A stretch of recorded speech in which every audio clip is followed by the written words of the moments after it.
From NJ.com and the Star Ledger, welcome to the Rutgers Rant, your one-stop podcast for the Scarlet Knights. With your host, Steve Pikiell, and Rutgers insiders Keith Sargent and James Cratch. Let's start shopping. Hello, everybody. Welcome back to the Rant. Steve Pikiell here, and I'm going to apologize in advance if I don't make sense today. My brain is literally a little foggy still from last night. I think Rutgers fans might be able to relate to this. I woke up with a headache after that experience. The noise at the Jersey Mike's Arena was incredible. Joined by James Cratch, Brian Fonseca. Fellas, I don't even know where to start. It's just an incredible atmosphere. Incredible win last night, 70-59 over Illinois. I think the best, incredible team. You know, this is no longer Rutgers doing something that it had never done before. You know, what this team has accomplished in the last 2 weeks is unprecedented in college basketball history. I mean, I'll repeat that. Just never happened before. No unranked team has ever beaten 4 consecutive ranked opponents. It's just, considering where they were 2 weeks ago, it's almost unfathomable.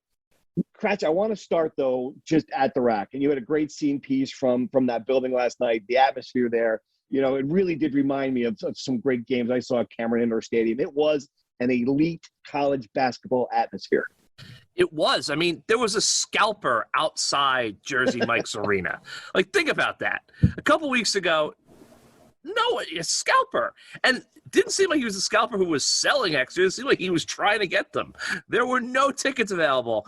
The student section, tremendous. I mean, you can't get thousands of people to walk through the right door these days. And all those kids show up, except for the guys in banana suits, in black, embrace the blackout. They were in the game the whole night. The fans were there. It felt like we finally recaptured that essence of the Maryland game in 2020 when it was just such euphoria and excitement, and we all didn't know that we were about to take a roundhouse kick to the face in a couple of weeks.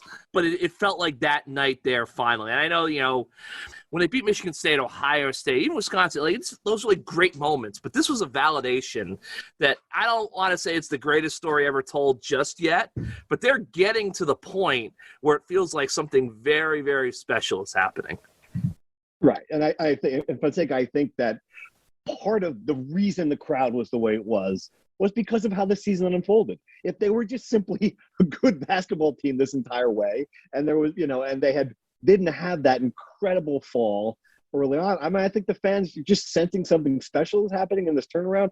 I think they rightly understand that they're contributing to it in a way, like they understand what this home advantage means to that team. I think they can see it on when you know, you're playing probably, I think, if not the best team in the Big Ten, the second best team in the Big Ten, when you take that 13-point lead early in the game, it's the atmosphere. It's the crowd. I mean, that definitely contributed to what we saw last night. Steve Pikiell has obviously done a great job since he's taken over of making the fan base and the crowd feel involved and a part of this entire thing, a part of the experience. And that obviously you saw the buy-in, as Cratch mentioned, the awesome atmosphere last night. The students packed the place with, half an hour to go, and they were involved the whole way. And that it seems like Illinois was visibly rattled from start to finish. Brad Underwood eviscerated his team's lack of effort after the press conference, after the game and his post-game press conference. But it seemed like just from the jump, they felt the weight of the place on top of them.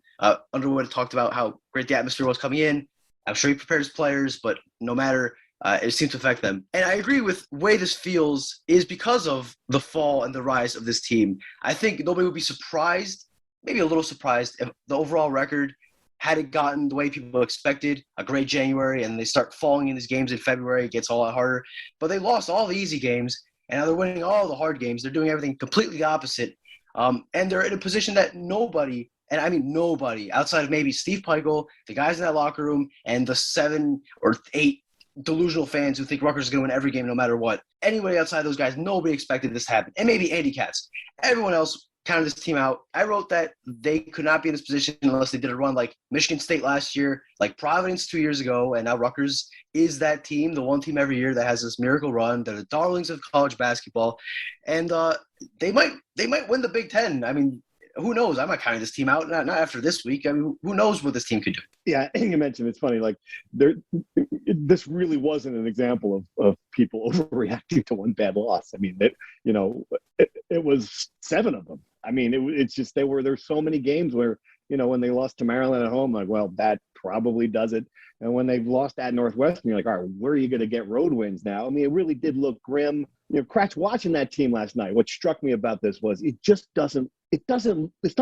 not the same basketball team. You've got now it's running through Mulcahy. Paul Mulcahy it's become his basketball team in a lot of ways. And Big Cliff, he looks like an elite NBA center. I mean, that's not the guy who started the season either, the way he played last night against Kofi Coburn. I mean, when you put that in, and now you're not depending on, it's not life and death for Ron Harper to score 27 for them to win, and for Gio Baker to shoot, 8 of 10 or 8 of 12 for them to win. It is just a completely different team. No doubt. I mean, I thought it was so funny during the press conference that Brett Underwood's like, oh, all respect to Lafayette. But, I mean, Lafayette beat this team. It's like a bunch of guys who were working for Goldman Sachs in a couple of months. Brett Underwood was one of the most entertaining opposing coach press conferences I've ever attended, because he just was like, I mean, and I think Fonseca is right. Like, it almost felt like one of those, like, you go to an NBA game at the end of a back-to-back where they're like, we're just not doing this tonight. Now, I will say, Illinois, at the end of the game, they kind of like, oh, hey, like, we're still, first place in the Big Ten. This is what we are, with that little spurt where they cut it to 9. No, I mean, it's a totally different team. I think you're absolutely right.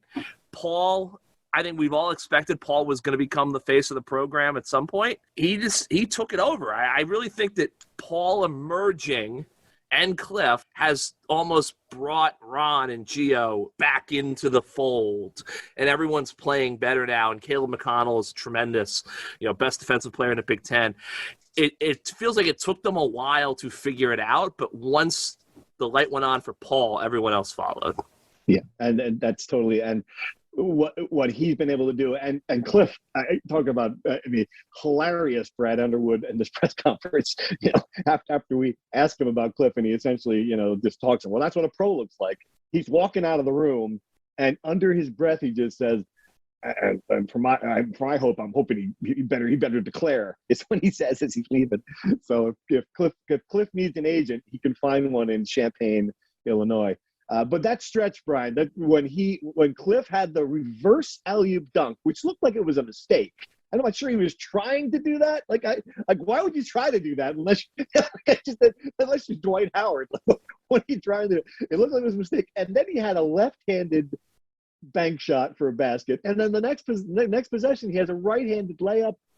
Those are NBA moves. I mean, that's impressive what he's showing. Yeah, I totally agree. I think I wrote this. He's showing himself to be one of the best big men in the Big Ten. He's been consistently Rutgers' best player. I think he's had the least amount of bad games of anybody on this team. And now he's starting to have really, really good games. Kofi Coburn had 20 points, but they were 20 hard points. Maybe he could have had more if Illinois did the smart thing and fed him in the post more often, because whenever he did catch the ball deep, he was hitting it every time. But Cliff made it hard for him. And Cliff offensively someone said this to me a while ago. Cliff is probably the fastest dunker in America, the way he just gets up off his feet and at the rim. And it's hard to guard. So, and his game is evolving he started hitting mid-range jumpers midway through the year. He's hitting, his hook shots are finally going in. He's not softening them as much as Rutgers probably hopes. He's still line driving them, but they're hitting the right part of the rim and going in. He's getting better. I think Underwood said that he doesn't have to shoot. He can still make the league. I'm not entirely sure he's right. I still think he has to develop, a deeper shot, maybe a 3-point. He flashed a 3-point shot at the end of last year, and he hasn't really done it much this year. But if he can develop that aspect of his game, sure. He's a guy that NBA teams are going to take a chance on. And I wonder even, he'll probably test the waters in the offseason like most of these guys would, even if they have no chance. So I wonder how he'll look in these workouts and what kind of feedback he'll get. And because I got to think that a lot of teams in the league are intrigued by a guy like that who is just so athletic. And, these NBA guys love potential. And I think Cliff Amori has some of the most potential of any player in the country. So that'll be something to watch. But, yeah, I thought he had a showcase game last night and was a big part of why they won and why they've been playing so well this month. All right, let's address the big concern first, then we'll jump into true or false and hit on some topics with the NCAA tournament. Ron Harper Jr., He didn't look good when he left the court. Holding his hand, looked like he was in a lot of pain. Jared Carino reported that he said it's bad to his teammates as he was walking off. Afterward, less concerned it seemed. He was out there for the alma mater. He's been tweeting, so he didn't sprain his Twitter finger, which is good. He was tweeting at annoying Lafayette fans during the game. After this morning. I mean, I guess you can say he's going to be okay. He's going to play. Crouch. I mean, you've seen a lot of injuries before. Is your sense that this is something they don't have to worry about, or is it with a finger maybe more so than we think here? I think you always have to be concerned, like with a finger. Obviously, you have to shoot the basketball, and depending on which finger it is, it could be critical to your follow-through and everything. That being said, the fact that he came out for the alma mater, seeming to be in good spirits, has been tweeting, had the hand wrapped, but I saw that an Illinois kid, not maliciously, just force of habit, muscle memory, kind of went to fist bump him on the bad hand. It seemed like he made contact with the hand, and Ron didn't like wince or step back or anything. It wasn't very hard, so I think that's a good sign too. Yeah, I mean, look, I think obviously he's got a couple days to rest and everything. I don't think it's time to panic, but you obviously have to be concerned about it. All right, gentlemen, let's jump into true or false. Fonseca, I know this is your first time in your official capacity here, taking over for Brian Fonseca, for Keith Sargent, who, if he's not regretting this move, but let's just address that, Cratch. We get Sarge off the beat, come up roses. I mean, it's like just his dark cloud clearly clearing that has just transformed Piscataway into a happy place. He was the human Indian burial ground. That's what happened here. He was. It's all Sarge. It was all Sarge. It was always Sarge. Right. Now he's out investigating important stuff, and we're watching good college basketball again. So thanks to Sarge. Fonseca, you know the rules here. True or false? We got some good NCAA tournament topics. So true or false? Rutgers can lose its 5 remaining games and still make the NCAA tournament. Cratch, true or false? I'll say false. Fonseca? False. Big false. Totally. I think fans who thought they got in last night are wrong. True or false? Rutgers needs only 1 to guarantee that it makes the field. It would be 11-9 in the Big Ten. Cratch, true or false? I'll say true. Oh, okay. Interesting. Fonseca? True. Oh, okay. I'm going with a big false there. I think that would be dicey. So then Rutgers still needs 2 wins. I'm going to go true on that one. You guys say false. We'll talk about that at the end. What happened this morning with the dreaded net rankings. True or false? Big Cliff O'Murray is the biggest reason for Rutgers turning this ship around. Cratch, true or false? False. Ryan? False, but he's not far away from being the most important. Okay. Next one, true or false? No, dummy, it's Paul Mulcahy. Cratch, true or false? True. Fonseca? True. I'm going to say false. And here comes the kicker. No, you're both wrong. It's Steve Pikiell. True. I'm saying true on that one. All right, let's dive right into both those topics. That's really all anybody wants to talk about is certainly the NCAA tournament. So you wake up this morning after that win, you think, all right, the net's going to be in the 60s. It's going to be all looking great. It wasn't a big move at all. And I think fans who are yelling at the net this morning are kind of forgetting that it is really just a computer formula that takes into account the entire body work of the season. And Rutgers' body of work is not great. Brian, were you surprised that it didn't move? And are we making too much of that number here as we start talking about what this team needs to do? No and no. I think people don't really understand the entire point of these things and how they work. Like, there's no guy in some back room in Indianapolis, like, crunching numbers to make sure Rutgers has a lower net than everyone in the Rutgers fan base wants. Like, there's a computer formula that not everyone understands exactly what it is. Not a lot of people agree with it. Obviously, there are some flaws, but it is what it is.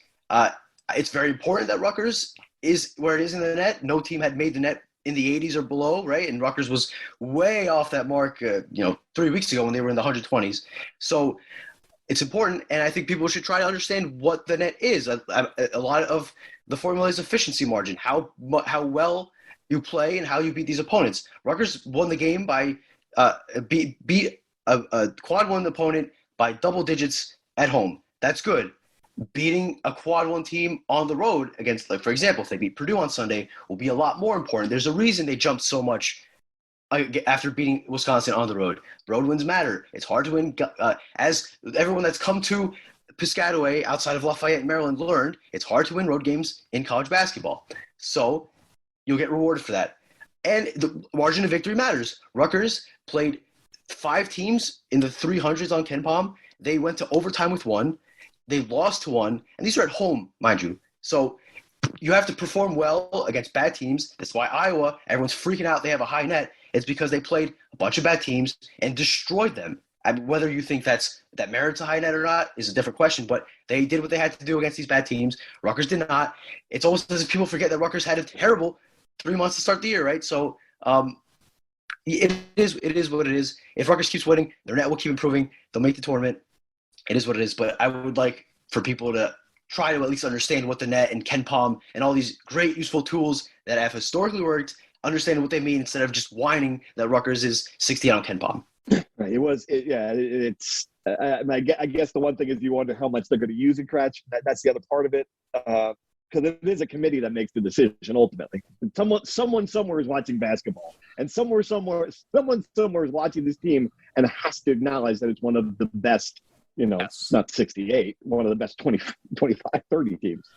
No, yes, I mean, it's a committee, but I think Brian's right. Like these are metrics to have algorithms. Like it's a whole season. The last 2, it's so funny because people rail against the net. They also rail against the AP Top 25. But here's a little secret as a AP voter. The AP's philosophy is kind of closer to what the fans want. Week to week, dramatic changes. This team looks great. Put them in the top 10 if you feel like it. If you think Rutgers is one of the 10 best teams in the country right now today, rank them. Do it. That's what they want you to do. But people hate the rankings. Basically, people just are not happy. That's what it is. Everyone's out to get Rutgers, and they're not happy. Someone blamed Politi and I for the net rankings on the Rivals board. I was informed. I have so much to do with the net rankings, guys. Let me tell you. I'm sure Rutgers is number 1 in Dickie V's Ball Dome Index. So that's all that really matters. So back to the original point. If they go 1-4, that number is not going to be good. It's not going to improve, certainly. Right? Can you imagine though if they have the best finish in Big Ten history as a program and don't make the NCAA tournament? Wow, that'd be tough. Yeah, that'd be tough. The comparison to that would be Nebraska a few years ago went like 22-10 or whatever. They had 13 Big Ten wins and they didn't make the tournament, but they had no good wins. The committee is not going to let a team that beat 4 ranked teams in a row, beat 4 of the 5 best teams in the best conference in the country, not make the tournament. Can you imagine after all of this? All this fanfare, all of this Rutgers being the darling of college basketball, if the committee just says, nah, you lost your last 5 games, you're not making it. Because there's no bad losses outside of the Penn State game, right? So I just think that you guys mentioned it, the human element will prevail. These guys aren't machines. And look, let's be honest, like Rutgers is a team that people are going to want to watch in March. Everyone's fascinated about Rutgers. Just to clear up, not at 10-10. You're saying that if they're 11-9 in the conference, they will get it, is what you're saying. I'm saying they probably need to win to feel 100% sure. I think if they lose all 5 games, there's still a chance. I mean, it depends on how the rest of the bubble works, but no, there's no chance. I would say I would be stunned in that scenario. I really would. It's a moot point because they're not going to lose all 6 of the last games, right? Like, are they? Like, well, where they're playing, yeah, of course, absolutely. And I wrote this morning, and it's funny to think about it, Kretsch. But what team has that week and isn't thinking, or those 2 weeks, and isn't thinking, hey, let's win the whole thing, right? I mean, that's the broader point. They're only a game back. They have just beat the 4 best teams in the Big Ten. They already have a win against the 5th team, the Purdue. Why not, right? I mean, the crazy thing is they lost 3 of those 4 games against the dregs of the conference. Imagine if they had gone 2-2 or 3-1. Done what they were supposed to do. They'd be running away with the Big Ten. It's amazing. It is amazing. It's amazing. And one last thing I'll say is that what we learned from the net, if the net doesn't have a massive overhaul, the schedule has to change. No question. And if I'm Steve Pikiell, just play all these big names. If you lose to them, who cares? It's better to lose to a good team with style, or to basically like play Caldwell and win by 70 or something like that. Yeah. I mean, that's literally what the net is telling people to do. Right. There's no value to trying to Lafayette your way through to a 12-0 or early season schedule. It just doesn't matter anymore. All right, but let's talk about Steve Pikiell, because I really don't think he's getting quite enough credit for what's happened here. And it's just when you look at it and how this team has transformed itself, there is a coaching element here. I mean, the first part of this, I thought, watching this team against Maryland, and certainly in the first half against Northwestern, that it was just going through the motions, that it was just, all right, well, it had accepted its fate. To see the way it's not just transport, but the way it played early in that game, with the effort, with the defense. I mean, that is partly a coaching thing, to get this team mentally ready to go out there against 4 straight top 25 teams and just punch them all in the face. I mean, that was really I think Pikiell is not getting the credit he deserves for turning this thing around. He took a lot of heat early on from the fan base for where this team was. I mean, people were Rick Pitinoing on the message boards. I mean, when you think about it now, it's just laughable, right? I mean, and you're laughing, Craig, but it's true. Think about where we were in December. They were done with Steve Pikiell. And this wasn't just the message board fan base. I got emails from people who I consider to be reasonable fans, who were like, we need to really start thinking about who's going to take over this program in the future. I mean, it's nuts. It is. I mean, and I'm sure Brian will have thoughts on this. I think with Pikiell, a lot of it's like perception versus reality. Like even today when we put out the text message, hey, we're doing the podcast, got questions. People were like, well, is this going to help us get better recruits? It's like, guys, like their game out of first place in the Big Ten, and it's still like, well, where's our sneaker deal guy? It's like Pikiell's gotten like 6 of the top 20 recruits in school history, and his recruits have actually stayed at the school and done something.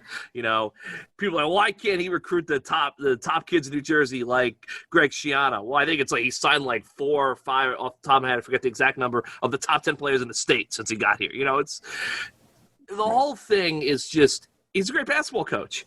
He is the perfect coach for Rutgers. I think it's become very clear that we knew he was a program builder. We knew he was a great politician in terms of getting the fan base excited, connecting with the boosters, the donors, the community, all of that. We knew that. Knew the guy could coach a little bit. I think we've seen he can coach a lot this year. And yes. I think his temperament was probably perfect with a team that, let's be real, it could have gone very bad. Right. You have veteran guys who came back for extra years, who some of their teammates went off to greener pastures in the portal. You had a young team. You had some guys on the bench that were improving. It could have become a very bad situation. And he was kind of even keel, like Joe Torre, managed all the egos, managed everything. And look, now they've caught fire. Brian, the best way to say he's getting the most out of, I would say, just about every player. When you get the most out of Dean Reber, when you get when you start getting something out of these guys on the bench, I think it's pretty clear that he is. He's I don't know what. Give me your perspective on what he's done the last 2 months. Yeah, I mean, I wrote it this morning that he should be getting more consideration for Big Ten Coach of the Year. I think if they finish top 4, I can't imagine anybody. I mean, maybe Brett Underwood if Illinois wins the Big Ten, but he's had the best coaching job. He did the best coaching job of maybe his career this season, and the last 2 weeks is unbelievable. One of the greatest stretches in Rutgers basketball history, and his candidacy will get a lot of help with the fact of recency bias, because if the situation was flipped and this run happened in January and then the January run happened in February, I don't think anybody would be talking about, Steve Pikiell, Big Ten Coach of the Year. They'd be saying Steve Pikiell, the season just collapsed on him, right? So the way the season happened helped. I mean, like Cratch said, if they had won the games they should, if they had, beaten Maryland at home, if they had, crushed Nebraska like they should have, if they had beaten Northwestern, they'd be first place in the Big Ten, right? So he gets all the credit for the turnaround. Some of the early season struggles he deserves credit for that too, right? But nonetheless, this could have gone very badly. Steve Pikiell heard a lot of stuff from a lot of people. I wrote many times about his claim that this is his best team ever. It didn't look great in December. It looks great now, and he's remained even-keeled the whole way. He is like Tretch said, the perfect temperament for this team that maintained the didn't panic, didn't go too high, and now that they're really high, he's maintaining everything. So I think he is a legit candidate. I think the Big Ten is on notice now after this week. I think the whole country is on notice. So, this has been a tremendous coaching job, and the fact that we're here right now talking about this, having this podcast about this is a testament to that. All right, let's dive into some insider questions. As always, thank you for subscribing to our website. We've ridden the roller coaster with you folks, so I appreciate you chiming in and giving me some questions. So we had a lot of questions about development, and I think that's kind of a big theme here. Cratch, you mentioned a little bit about what he's been able to do. And this was from our friend Marco Moscataway. Maybe touch on how the coaches have been able to develop guys like Gio, Ron, Paul, Caleb, and even Dean Reber from not being the most highly recruited kids to what they've become today, and what it says about the program. I mean, that's his model, Cratch. You talked about a little bit, but this is how he plans on building the program. It's counter. I guess you could say it now, compared to the way things are going in college sports, it's certainly no longer the model most people use, but it's the way he wants to do it.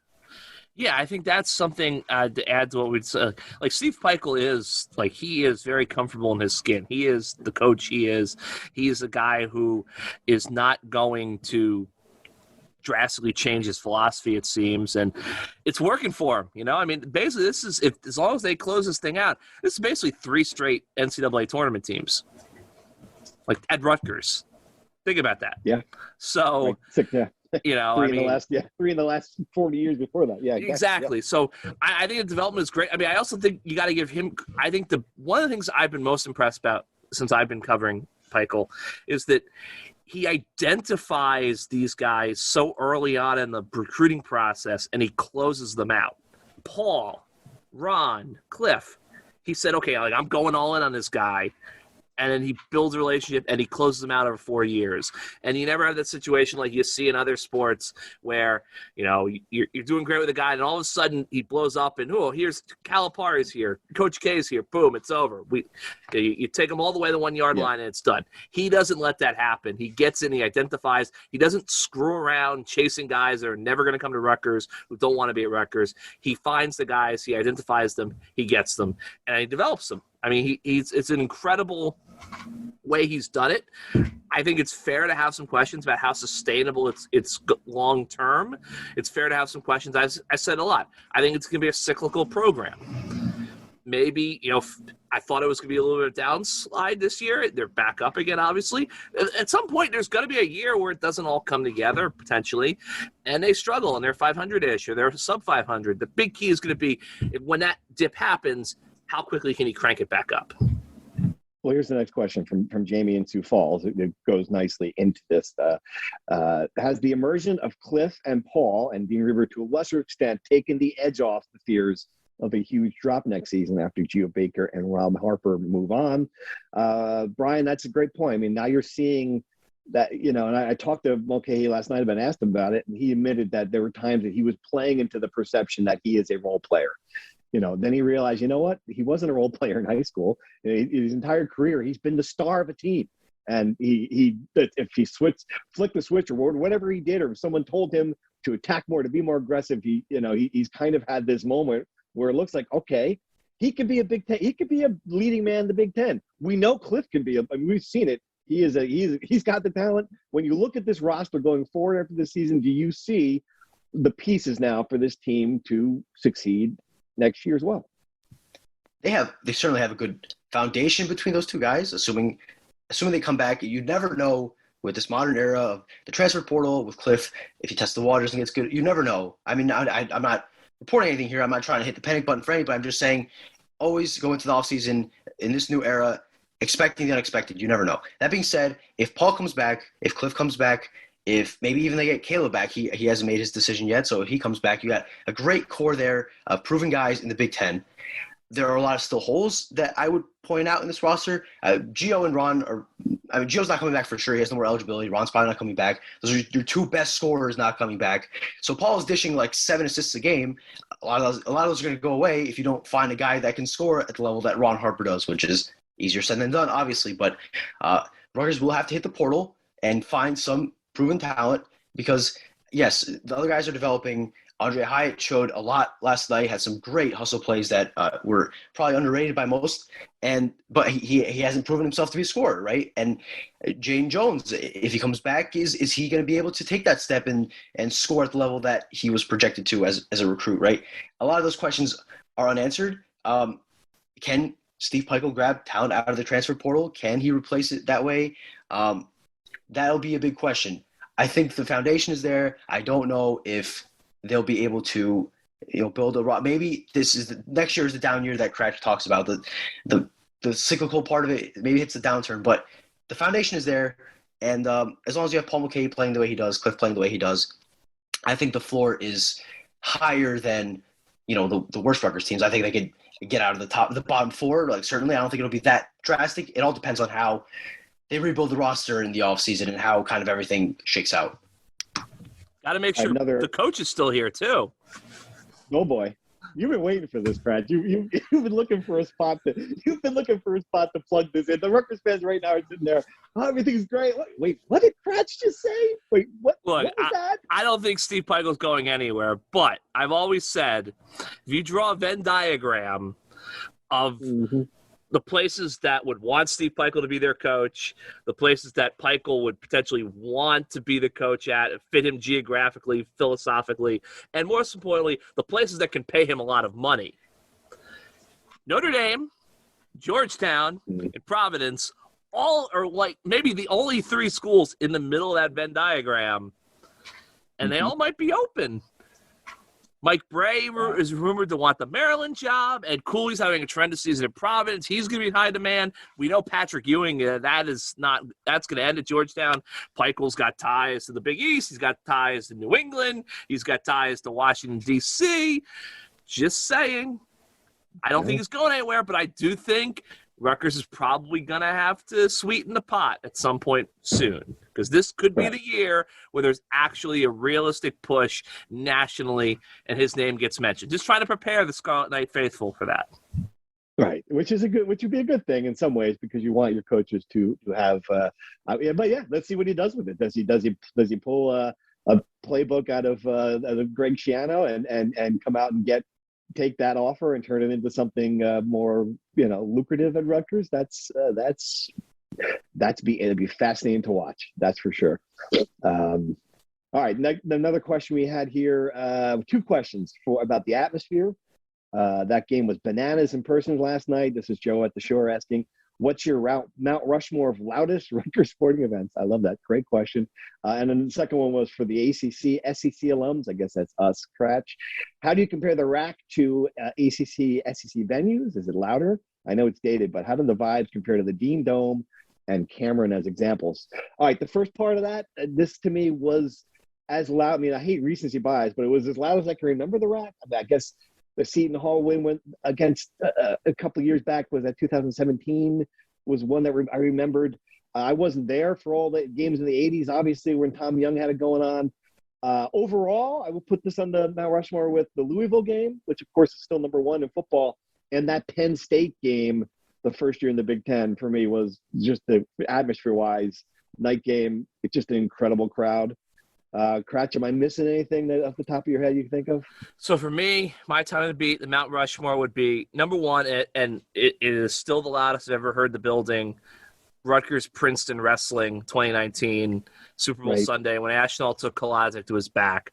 That was the loudest I've ever heard the building. I would say Maryland win in March 2020. I would put 2. I would put this 3. I haven't really been around for a great football atmosphere yet, so you have to forgive me for that. Number 4 is a kind of a weird one. It was not the year they made not the COVID year, but the year before when they played Minnesota on like a Sunday night, and there was like 6,500 people in there for a team that wasn't really going anywhere against a team that wasn't necessarily going anywhere either. I think that was the first moment where you saw, okay, this is not just a fleeting fair weather thing. These people are truly buying in to Steve Pikiell. There's a real fan base here. There truly is something growing with this program. So I'll put interesting that as one. I've forgotten that one. Yeah. And the second part of that question, I covered Duke the first 2 years of my career. They weren't good, but they certainly were still Duke. This was in the mid '90s. This was a Cameron level noise last night. The difference, of course, with Cameron is the students are on the floor, and that changes everything. It's more, you can't even compare it to the Dean Dome, which is just a cavern of nothing. But and this is still the case here. I mean, the fans are in the end zone as opposed to being right on top of you. You wish you could move some of the guys. No offense, Ron Garuti, but kick your butt upstairs. I know you pretty much pay for the building, but you get someone, if you could get those fans right there courtside, it'd be that would change the atmosphere. It's obviously not going to happen in this building, but it does. That to me is the one difference between. It's not just the noise in some of those places; it's where the noise is coming from. But yeah, I mean, this is every bit. This was a fantastic college basketball atmosphere, no question. All right, one final question from the insider for you, Fonseca. Where is this team ranked if they had only one of those horrific early season losses? I mean, it's interesting to think about it. Just take Lafayette out of the equation. They beat Lafayette by 10 like they're supposed to. Is their net ranking in the 60s? Is it? I mean, how much do one of those losses matter? In the net, they'd probably be, at worst 15 spots ahead, maybe 25, 30. I mean, the Lafayette loss is killer, man. It's season changing. They'd be a lot higher. They'd probably be ranked in the AP top 25 after. I mean, they might even be ranked next week after this Illinois win, regardless of what happens at Mackey. If they beat Purdue, they'll be a top 15 team. It's hard to tell exactly, but they'd be in a lot better spot, that's for sure. Their metrics, like their KenPom, would probably be a lot higher because, scoring, I think they scored at like 0.72 points per possession, which is terrible against one of the worst teams in the country. That's going to kill your metrics, obviously. It felt like it at the time, and as the season went on, it was proven that's a terrible, terrible loss to take. You could argue that maybe it shouldn't affect the overall picture of a season as much as it has as far as the net. But I mean, look, the response to that is just don't lose to Lafayette at home. It's pretty simple. Most teams have figured out most of the Patriot League has figured out how to not lose to Lafayette. So I think Rutgers should have been able to. But I think that they have played their way through that. I think they've heard enough about Lafayette. I think that now that they're probably in the tournament, the Lafayette loss can be put to bed and we can stop talking about it and bring it up. And I'm sure everyone would be pretty happy to kind of never say Lafayette around Rutgers again. Shout out to, by the way, Lafayette's head coach, who is retiring after the season. What a way to go out on top. 8th in the Patriot League, a win over one of the greatest Rutgers basketball teams of all time. Hang your hat on that. Heck of a win. Lafayette. This is the most anyone's talked about Lafayette since Hamilton debuted on Broadway. All right. That's a good, I like that. That's a good one. You should use that in print. All right. Thanks everybody for questions. I appreciate it. We love the interaction with you guys on The Insider. Subscribe now if you haven't. All right. We have a few more other things to talk about. First, we would be remiss, and we should have done this earlier, but it's been a couple weeks now. We didn't acknowledge the passing of Bob Mulcahy, the former Rutgers athletic director. And as I wrote in my column, really the partner for building that football program from where it was in the basement with Greg Schiano. The two of them, Greg Schiano has gotten a tremendous amount of credit for what he did to take that thing from the worst Division I program in the country to a top 10 status for a while there, a regular bowl team. Bob Mulcahy has not gotten that same level of respect, but he was there. He's the one who identified and hired Greg Schiano, one of the people who fought for all those early days when it was so much harder to get anybody to commit the resources to that program. He was the one who was fighting in the trenches to get to beat the resistance on the campus, to do it, to get the donors to give money, to redo the Hale Center, and eventually the commitment to expand the stadium. Cratch, I guess when you've read the tributes on Bob Mulcahy of the last couple of weeks, has anything jumped out at you that surprised you about his legacy? Look, I've always found the history of Rutgers athletics just to be fascinating because, you at that time in the 70s where you kind of decide, okay, we're going big time, but they did absolutely nothing that would go along with going to the big time. It was almost just like, hey, we're going to be big time. We're going to go play all these guys now. We're not going to do anything like what they do, but we're going to do it. Yeah. And then Bob finally gets here and was like, okay, 20-something years, you haven't done anything that has to be done in order to be big time. So now we got to do that. I think that I think is his greatest legacy, is that he is the guy who basically was like, people, like, what are you doing? Yeah. Like we got to do something here. Like you can't just wish this into existence, which it felt like for so many years Rutgers was just doing. So I think that's what his legacy is going to be. He hired Greg Schiano, as I wrote. Even just as important, he hired Scott Goodale. Yes. I think that's something that they're not in the Big Ten without an expanded football stadium, of course. The Big Ten's also never invited a school that doesn't have a wrestling program, and if he doesn't hire Scott Goodale, there might not be a wrestling program. So, right. Which would have been a suicide in New Jersey, much less for the Big Ten future. So, I think that's his greatest legacy is that he is, and he got a lot done. Obviously, his tenure ended controversially, and although, as you wrote, it kind of seems quaint now that that's what people were dealing with, given how the sport has changed so much. But I think that his greatest legacy is he is the one guy who finally, and I still don't think everyone in New Jersey understands what it takes to be a big-time college sports program, but he's the guy who finally got the ball moving in that direction. Absolutely, yeah, and it is. You mentioned that it is weird to look back on it now, but yeah, it's certainly, given the way college spending has exploded, the way everyone is now getting paid with the NIL, it is kind of amazing to think that there was that financial stuff was his undoing. And I don't think he really ever got over the way he exited either. I think that bothered him for years to come. But it was nice to see him back there with Greg Schiano, even before Greg got back, to see him in the building and sort of being part of it again. And I think that certainly his family and they appreciate that in his last few years. All right, football developments. Anything happen in football? What's going on with football? This was a quiet couple of weeks, right? Am I not wrong about that? Yeah, just waiting for the coaching staff to be finalized. They got one open spot left. It seems like it's taking a little while, so we'll see how that gets finalized. But yeah, it's all quiet.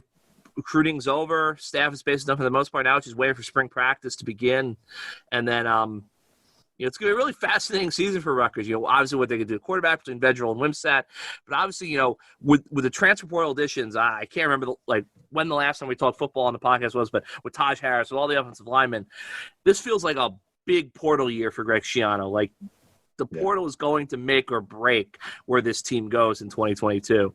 It'll be interesting to see what direction it does go. I told this, I didn't tell you this, Kratz, but I told Fonseca this, that I almost, after the wrestling loss to Ohio State, I almost said, let's have a podcast this week just so I can say, what the hell happened with the wrestling team? But then we both decided that really wasn't going to sustain a 45 minutes worth of show. What happened with the wrestling team, though, now that we're here?